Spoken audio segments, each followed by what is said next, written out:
C'est nouveau, ça m'intéresse. Léa Moscona.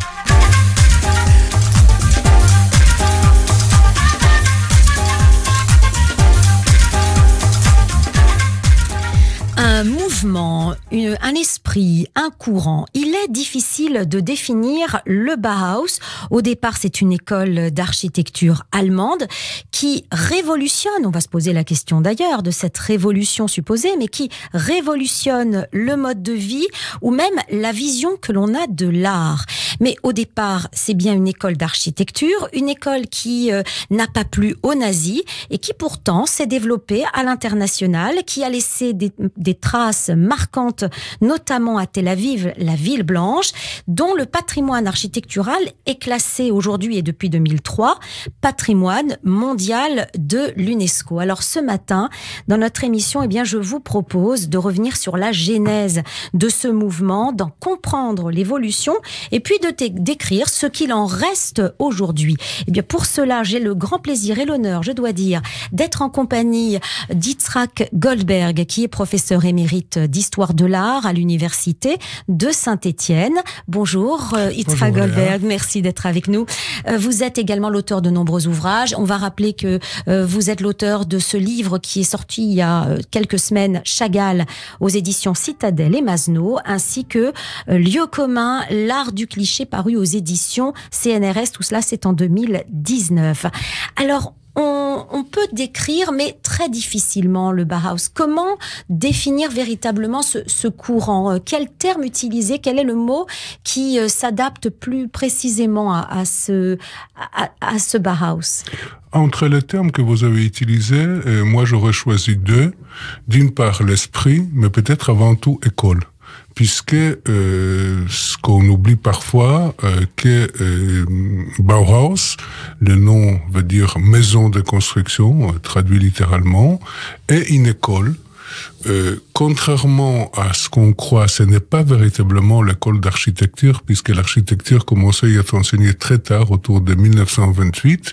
C'est une sorte d'une vision globale de la construction avec les différents arts et métiers qui sont réunis ensemble pour produire effectivement tout ce qui est lié à la construction, l'architecture étant considérée comme une sorte de discipline supérieure, comme une enveloppe, et ce n'est pas par hasard, malgré tout, que les trois directeurs qui étaient ceux de Bauhaus, à savoir Gropius, Meyer et Mies van Rohe, étaient tous de formation architecte.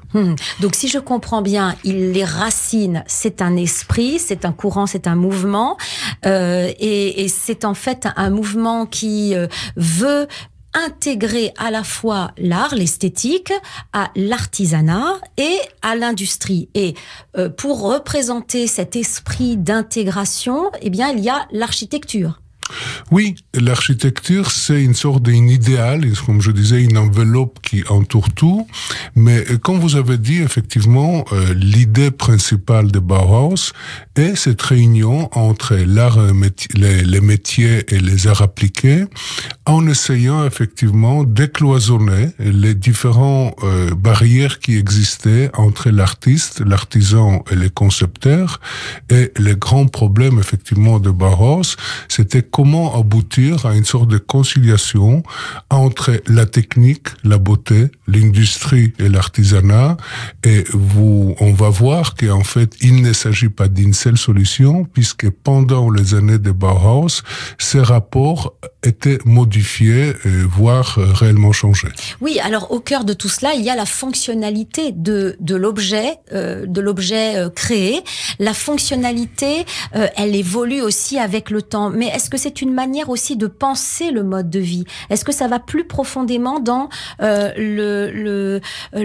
de vivre finalement qui est modifié, révolutionné par cette nouvelle pensée? C'est sans doute l'art de vivre, mais peut-être avant tout, c'est la situation économique, sociale en Allemagne après la Première Guerre mondiale, oui, où effectivement il faut construire rapidement, et si vous voulez, cette idée de la fonctionnalité, c'est essayer de donner des conditions minimales aux gens pour l'habitat.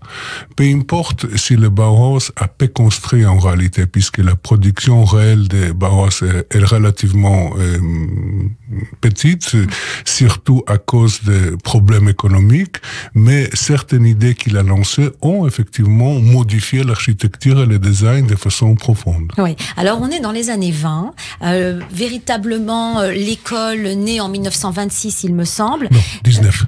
1919, pardon. Et oui, bien sûr, évidemment, puisque ça a 100 ans. Mais c'est en 26, l'école change de lieu, je crois, à Dessau. C'est au départ à Weimar, si je ne me trompe pas. Raison. Donc, en 19, on est à Weimar. En 26, on est déplacé à Dessau. Et pourtant, cette école qui est profondément allemande ne va pas du tout plaire au nouveau régime qui arrive dans les années 30, c'est-à-dire aux nazis, à l'extrême droite. Pourquoi ? Elle est profondément allemande, oui et non, puisqu'il y a pas mal d'étudiants étrangers, avec, entre parenthèses, les étudiants étrangers payent le double, qui me rappelle la situation...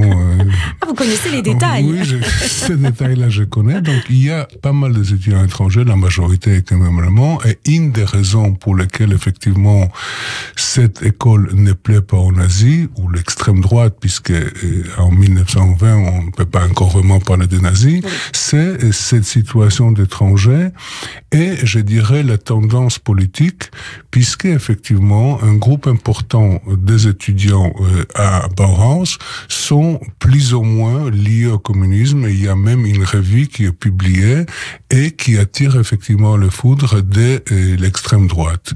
Vous avez mentionné Weimar et Dessau. Effectivement, le problème à Weimar, cette ville de naissance de Goethe, qu'il s'agit d'une ville extrêmement traditionnelle, extrêmement bourgeoise, et effectivement, il se trouve la politique et l'histoire a fait qu'elle est devenue la capitale de la République de Weimar et que un peu plus tard, il y a dans la direction de la ville une majorité de gauche qui a permis effectivement de passer le problème de l'école immédiatement. Puis, autour de 1924, la situation change avec une majorité de droite et extrême droite qui attaque effectivement le style de l'école, ça veut dire les fameuses fêtes, ça veut dire les sortes de quelque chose qui semble immoral, et l'enseignement qui semble pas tout classique, puisqu'il existe à Weimar quand même une école de beaux-arts, et au début le problème c'était effectivement le rapport très compliqué entre les deux. Bref, toute une série d'éléments qui font qu'en 1925, Walter Gropius décide de fermer l'école, et sur une proposition de Dessau, il déménage et comme vous avez dit, l'école ouvre en 1926 à Dessau. C'est très politisé tout cela. En vous écoutant, je me rends compte que finalement ce parti d'extrême droite veut diriger aussi l'esprit, jusqu'à l'esprit des artistes ou des créateurs d'art. Donc plus que l'idée elle-même, c'est plutôt la paternité du Bauhaus qui embête finalement les nazis parce que les créateurs ne font pas partie de leur parti politique. C'est peut-être pas la paternité, puisque Gropius ne s'est jamais déclaré, enfin, si vous voulez, pour éviter les problèmes de l'école, il a essayé effectivement de garder lui-même une position apolitique. Je pense que l'école, effectivement, présente des dangers à travers un enseignement qui n'est pas traditionnel, à travers une conduite qui ne semble pas correspondre aux normes. Est-ce qu'on peut dire que c'est un art dégénéré pour les nazis ou Non, je pense non. L'art dégénéré viendra plus tard et l'art dégénéré sera l'enterrement aussi bien de Bauhaus que de l'expressionnisme et d'autres mouvements d'avant-garde. Non, je parlerai pas de l'art dégénéré. Je parlerai d'un art dangereux, pas dégénéré, même si parfois, effectivement, dans les arguments qui sont portés contre le Bauhaus, on trouve déjà les arguments comme le communisme, comme le bolchevisme, comme le judaïsme, parce que vous avez évoqué une période politisée. On trouve difficilement une période plus politisée entre l'impact de la révolution russe, entre la révolte de la République de Weimar, les 14 ans, puisqu'il s'agit à peine 14 ans que cette école a duré, les changements reflètent, on peut presque parler d'une sorte de sismographe politique avec des hauts et des bas, avec chaque fois effectivement d'impact des changements dans les régimes. Yitzhak Goldberg, restez avec nous. On continue de parler du Bauhaus dans un instant.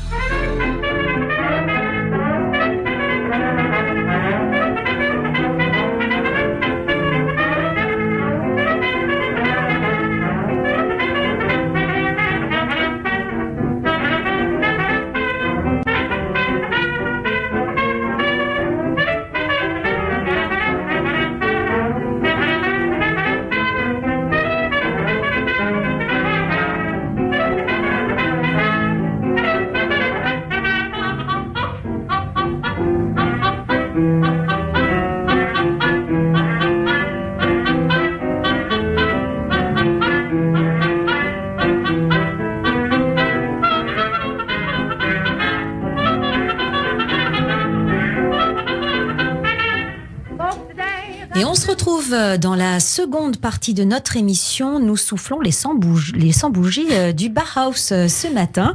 Et nous sommes en compagnie d'Yitzhak Goldberg, qui est professeur émérite d'histoire de l'art à l'Université de Saint-Étienne, auteur notamment des livres Chagall qui sont parus cette année. Chagall aux éditions Citadel et Masno, ainsi que Lieu commun, l'art du cliché aux éditions CNRS.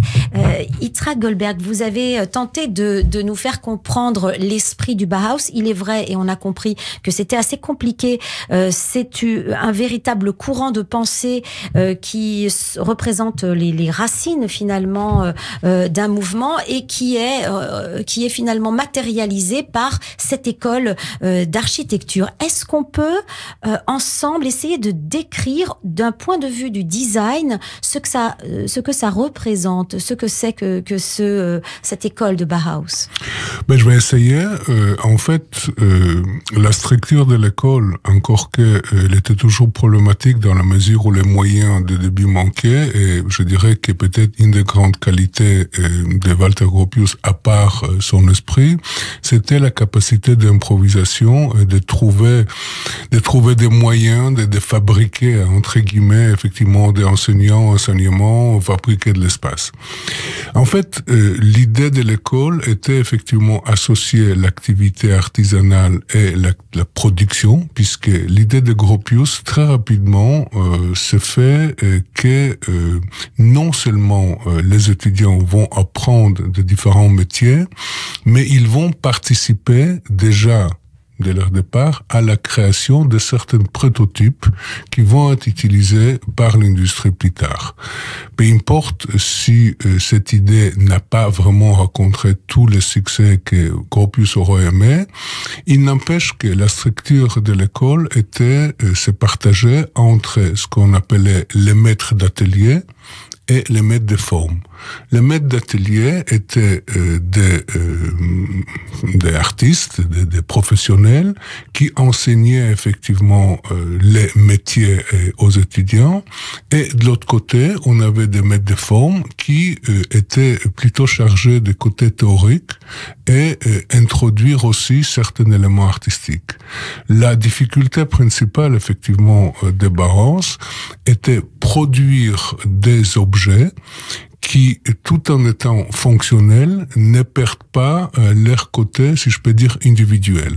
Certes, ils devaient après être faits en série, au moins théoriquement, mais il fallait trouver un moyen pour que ces objets ne soient pas standardisés et essayer en quelque sorte unifier l'idée de beau avec l'idée de fonctionnel. Et cette fonctionnalité, c'est probablement les éléments les plus importants dans la recherche de Bauhaus, fonctionnalité qui ira en montant au fur et à mesure que le Bauhaus continue, puisque les conditions, y compris les conditions économiques, deviennent de plus en plus difficiles et il faut créer une alliance avec l'industrie pour simplement avoir les moyens pour continuer l'école. Oui, là, on a le sentiment que l'homme est au centre de la création, véritablement avec le Bauhaus. En créant, on s'intéresse à l'homme. C'est ce que Gropius essaye, sur quoi Gropius essaye d'insister, effectivement, puisque, à la différence de certains mouvements qui ont commencé en Angleterre dans la deuxième partie du 19e avec Ruskin, John Ruskin, Maurice, où effectivement, il y a une sorte de rejet du progrès, malgré le fait que le symbole de Bauhaus était une cathédrale, ça veut dire cette renvoi vers quelque chose qui rappelle le passé où les artisans, les différents métiers unis. Il n'y a pas une nostalgie passéiste chez Gropius. Il y a chez lui une volonté, je dirais, de faire un lien entre l'artisanat et la technologie, mais sans que la technologie ou le progrès dirige l'homme, oui. Mais c'est plutôt l'homme qui reste en contrôle de l'ouvrage définitif. Ce n'est pas le film de Chaplin où effectivement la machine contrôle complètement oui. L'activité, mais c'est l'homme qui reste quand même en contrôle. Voilà, l'homme reste maître et on a le sentiment également qu'il y a une volonté d'égalisation des conditions, de permettre à tout le monde d'avoir accès au même mode de vie. On a le sentiment également qu'il y a cette volonté de mettre au même niveau l'artisanat et l'art, parce qu'il y avait une sorte de snobisme auparavant, l'art au-dessus de l'artisanat. Alors, il y a 2 ou 3 choses importantes dans ce que vous avez mentionné. Je commencerai par la fin avant que j'oublie le reste. Oui. Effectivement, il y a une volonté de niveler l'art et l'artisanat, quelque chose qui a commencé déjà à la fin du 19e. On peut les trouver dans les arts, et même que chez quelqu'un, chez quelqu'un qui matisse pour lequel il n'y a plus une hiérarchie entre les différents arts, puisque effectivement pour lui le décoratif prend un sens beaucoup plus large, beaucoup plus noble. Il est évident que c'est le cas aussi. Mais ce que vous avez dit au début, qui me semble très important, cette idée d'égalisation pour tout le monde, qui était peut-être le problème principal de Bauhaus et sur lequel il s'est fait critiquer plus tard aussi, puisque effectivement on connaît tous les fameux livres de Thomas Wolfe qui a écrit beaucoup plus tard et qui donne au Bauhaus tous les mots possibles. C'est lui qui est responsable de la standardisation, c'est lui qui est responsable des bars, etc. Mm-hmm. Et effectivement, il y a un rapport entre cette forme d'habitat comme il y a un rapport avec Corbusier et cette forme d'habitat. Ce qu'on oublie, c'est que, si vous voulez, les conditions économiques après la Première Guerre mondiale demandaient effectivement donner aux gens des moyens d'habiter avec des conditions habitat nécessaires au moins minimales. Et je pense que c'est qu'on oublie quand on parle de cette construction avec parfois un mépris, c'est la réussite de Bauhaus, effectivement, de proposer des solutions. Ils ne sont pas les seuls. On a des styles aux Pays-Bas, on a d'autres mouvements, on a en Russie aussi autrement, mais c'est eux qui proposent effectivement des solutions, même s'ils ne sont pas tous adoptés. Il y a déjà chez eux, effectivement, cette vision qui essaye de créer des maisons fonctionnelles avec, bien sûr, les critiques qu'on peut y porter. Oui, alors donc c'est une école qui a été créée il y a 100 ans, on est dans les années 20, là ça se développe, et pendant la guerre, c'est totalement fermé. En Allemagne, ça n'existe plus, et ça va s'exporter malgré tout, parce que Walter Gropius, je crois qu'il immigre aux États-Unis. Tout à fait. Cette idée, cette école, ce mouvement fait des petits. Que se passe-t-il après-guerre? Est-ce qu'il en est vraiment terminé du Bauhaus, ou bien est-ce qu'on va poursuivre cette école? Alors, oui et non, puisque ce qui reste en fait de Bauhaus, ce sont deux choses, à la fois l'esprit et à la fois une sorte de légende, oui. Puisque effectivement le Bauhaus fait partie de ce que j'appellerais des groupes mythiques en histoire de l'art. Ça veut dire ce sont des groupes qui classent pour les artistes ou pour les artisans qui ont passé par ce groupe, qu'il s'agit de Blaureiter, de Bruck et d'autres groupes, c'est une sorte de signe d'excellence qui leur permet après de les trouver dans le livre d'histoire de l'art. Mais enfin, peu importe. Effectivement, l'école était fermée de façon définitive en 1933. Il est rare des écoles qui étaient fermées sur 14 ans 3 fois. Une fois à Weimar, l'autre fois à Dessau, et la troisième fois une sorte de... Elle végétait pendant quelques mois à Berlin avant d'être fermée définitivement. Puis effectivement, beaucoup d'enseignants, des étudiants qui sont devenus enseignants ou artistes, artisans, émigrent essentiellement effectivement aux États-Unis, même s'il y a aussi des constructions en Allemagne après la Seconde Guerre mondiale.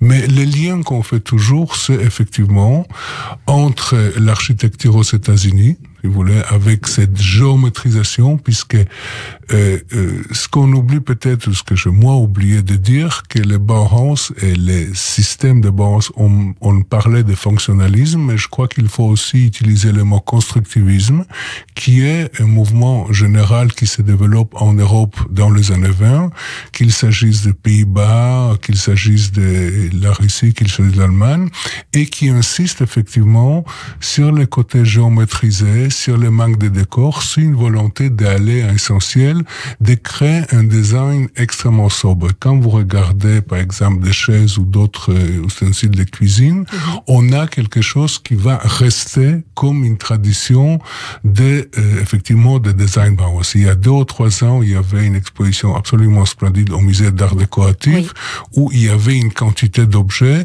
Donc, certaines sont restées que des prototypes, mais il y a des lampes, il y a des chaises, etc., qui sont entrées, effectivement, si je peux dire, dans l'usage. Donc, ce que je comprends, c'est que le Bauhaus a influencé.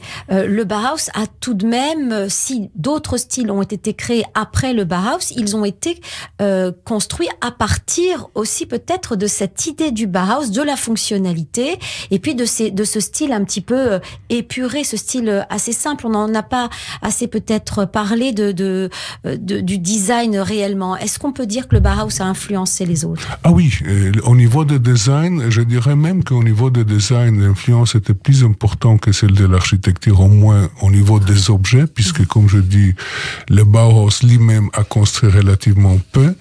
Oui. À cause des problèmes économiques, encore que dans fin des années 20, il y avait des constructions dans les banlieues de Dessau.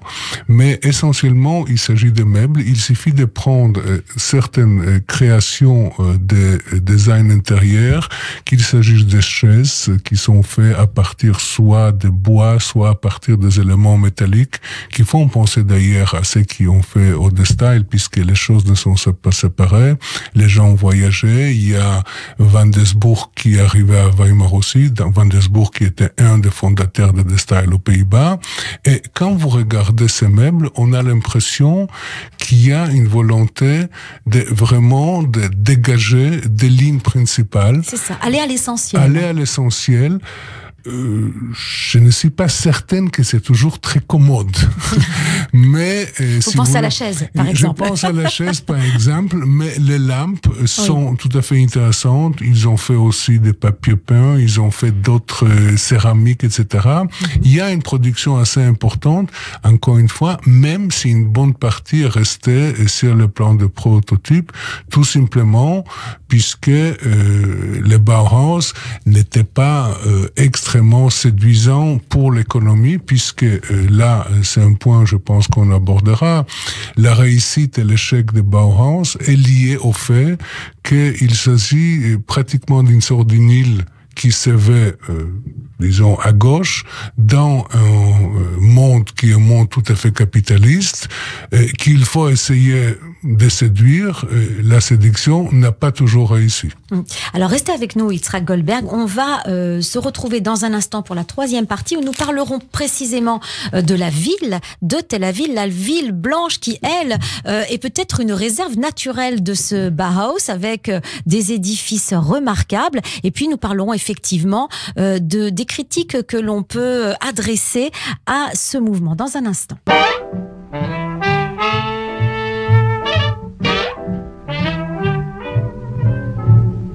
You can take the moon, gather up the stars and the robins that sing merrily. Put them in the box, tie 'em with a ribbon, throw 'em in the deep blue sea. You can take the flowers down in Lover's Lane and that sentimental poetry. Put them in the box, tie 'em with a ribbon, throw 'em in the deep blue sea. Not for me, all that stuff, the dreams that ruin your sleep. Not for me, had enough. Love is one thing you can keep. You can take the plans and the wedding bells and whoever sings, oh, promise me. Put 'em in the box, tie 'em with a ribbon, throw 'em in the deep blue sea. 'Cause love and I, we don't agree.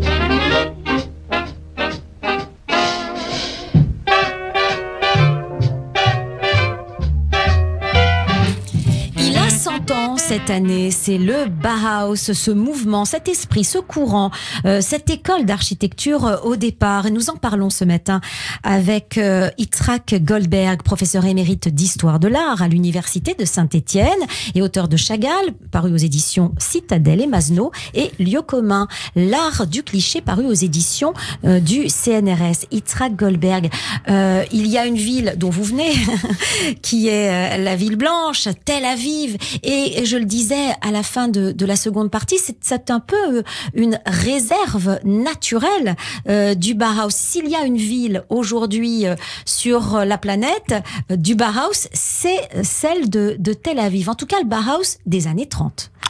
C'est un peu dangereux le terme réserve naturelle parce que ça veut dire que c'est fini une fois pour toutes.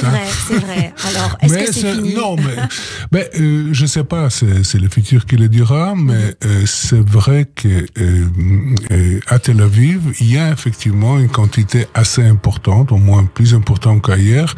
Je fais une parenthèse, il y a un autre endroit, il y a un quartier spécifique qui est Stuttgart. À Stuttgart, il y a un quartier qui est construit par le Bauhaus où les maisons de pratiquement tous les architectes sont mis ensemble et je vous recommande d'y aller. Oui. La différence entre Stuttgart et Tel Aviv est que les choses, si je peux dire, sont plus improvisées. Ce n'est pas un projet d'un quartier, mais vous pouvez trouver essentiellement au centre de Tel Aviv, pour les gens qui connaissent, certaines maisons qui sont effectivement une réussite d'appliquer le style de Bauhaus à Tel Aviv. On a l'hôtel cinéma, par exemple. Par exemple, oui. Par ailleurs, à part de cette réussite assez extraordinaire, on a, je dirais pas vraiment un esprit d'avance, mais il y a beaucoup d'architectes ou, comme je disais, des étudiants ou des élèves qui ont passé par le Bauhaus, qui essayent d'appliquer les principes de Bauhaus de façon plus ou moins réussie ou de façon plus ou moins approximative. Ce qui fait qu'on trouve à Tel Aviv, une quantité de maisons qui sont, je dirais, semi-Bauhaus. Ça veut dire une sorte de mélange entre une volonté de créer quelque chose original dans l'esprit de Bauhaus et encore une fois une nécessité économique que tout le monde connaît de produire des maisons assez rapidement. Et c'est là où effectivement il ne peut pas crier Bauhaus chaque fois qu'on voit une maison qui est géométrisée. Oui. Il faut faire la distinction et il faut aussi admettre qu'il y a certaines structures géométriques qui peuvent donner lié à une standardisation. Je sais moi-même parce que j'habitais là-bas et effectivement, au bout de 20 ans d'habitat, ma mère s'est trompée toujours entre les bâtiments où j'habitais et les bâtiments qui étaient avant ou après parce qu'ils étaient absolument semblables. Oui. Donc, mais encore une fois, il faut voir les choses dans les conditions qui étaient faites. Maintenant, si vous voulez, l'idéal de Bauhaus est extraordinaire. La structure ou l'architecture Bauhaus peut être merveilleuse quand elle arrive à construire géométriquement avec des décrochages, mais c'est pas toujours évident les mettre en chantier en grande quantité.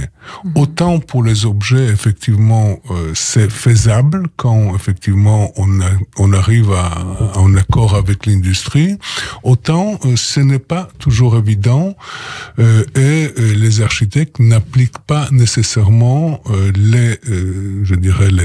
la façon dont parlait Bauhaus pour des raisons, encore une fois, terre à terre, économique, budget, etc., ou rapidité de production. Maintenant, vous avez évoqué, quand on a parlé avant, une adaptation au milieu culturel, climatique. Je saurais pas le dire.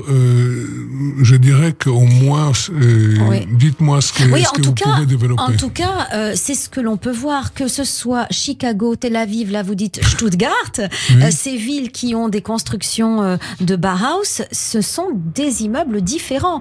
À Tel Aviv, la blancheur est liée au climat, la disposition aussi des fenêtres qui peut être liée à la circulation du vent.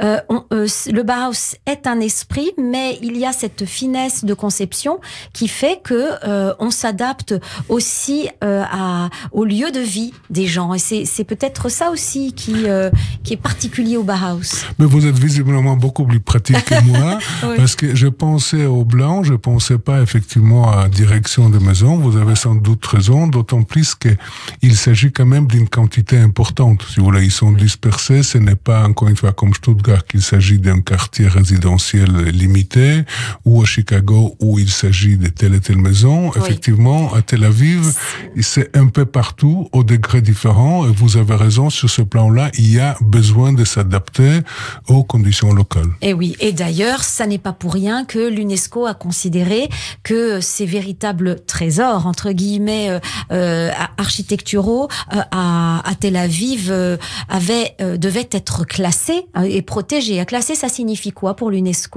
Mais qu'on ne peut pas les toucher.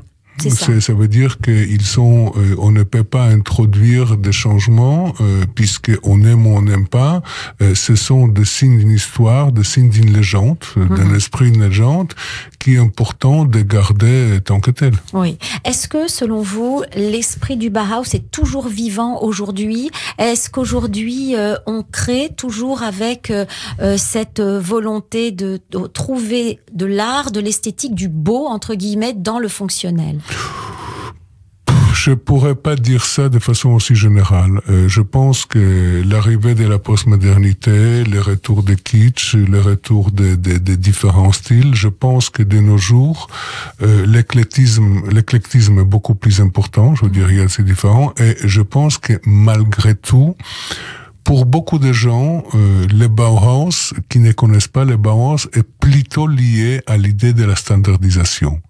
Il faut avoir certaines connaissances d'architecture, l'art ou certains intérêts pour se rendre compte que ces résultats, celui des standardisations, n'étaient pas vraiment le but de Bauhaus.